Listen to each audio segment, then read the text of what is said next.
Hello guys, मैं सीमा आज लेकर आई हूँ आपके लिए जो टॉपिक वो है आपका अष्टछाप।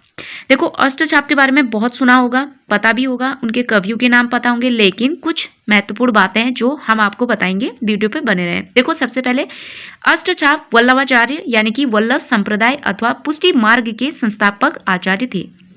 तो देखो, जो वल्लभाचार्य थे वह वल्लभ संप्रदाय के क्या थे? संस्थापक आचार्य थे और पुष्टि मार्ग के भी संस्थापक थे। क्लियर हो चुका है?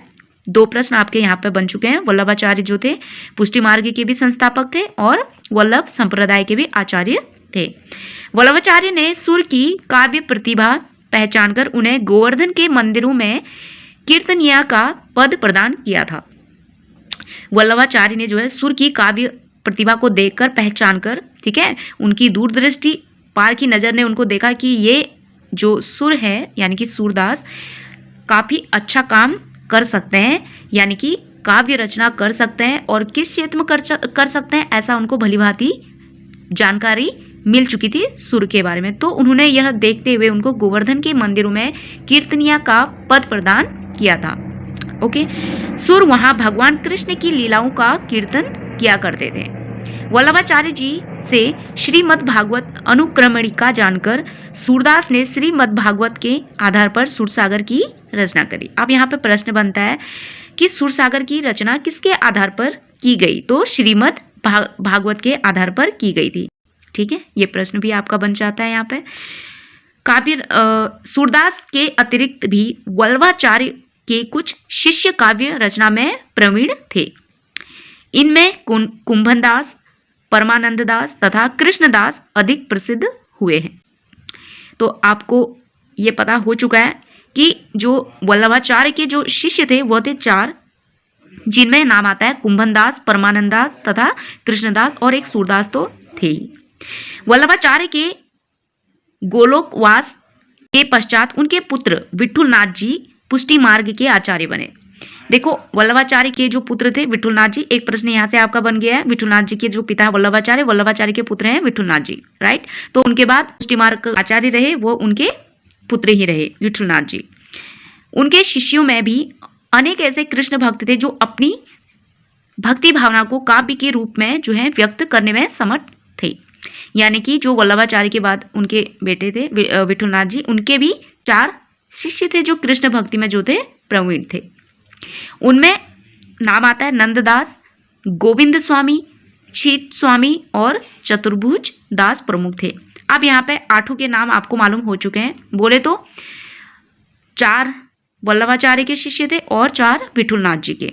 ठीक है, तो इनके नाम आपने देख लिए। ओके, अपने शिष्य 4 श्रेष्ठ भक्त कवियों को मिलाकर, यानी कि विठुलनाथ जी ने जो है अपने पिताजी के 4 श्रेष्ठ भक्त कवियों को और अपने शिष्य 4 श्रेष्ठ भक्त कवियों को मिलाकर जो 8 कवियों का जो समूह बनाया, उसी का नाम जो है अष्टछाप पड़ा। यानी कि विठुलनाथ जी ने 4 तो अपने शिष्य लिए और 4 अपने पिताजी के, तो 8 हो गए। तो इनको मिलाकर अष्टछाप की जो है क्या हुई? स्थापना करी। यानी कि उन्होंने जो एक समूह बनाया उसी का नाम अष्टछाप कहा गया, राइट। तो अष्टछाप के जो कवियों के नाम हैं वो इस प्रकार हैं। वल्लभाचार्य के 4 शिष्य हैं सूरदास, कुंभनदास, परमानंददास और कृष्णदास। विठुलनाथ जी के शिष्य हैं नंददास, गोविंद स्वामी, शीत स्वामी और चतुर्भुज दास। इन 8 कवियों ने पुष्टि मार्ग के सिद्धांत के अनुसार काव्य रचना की, कृष्ण भक्ति में तन्मय रहे और ब्रज भाषा को अपनी कविता का माध्यम बनाया। ये सभी कृष्ण भक्ति में विभोर होकर अपनी काव्य रचनाओं को संगीत की तालों, लय और गति में गाया करते थे। अष्टछाप के सभी कवि श्रेष्ठ गायक थे।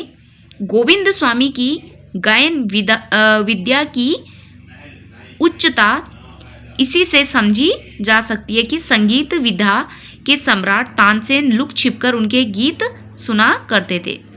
ठीक है, गोविंद स्वामी, इनको मत भूलिएगा।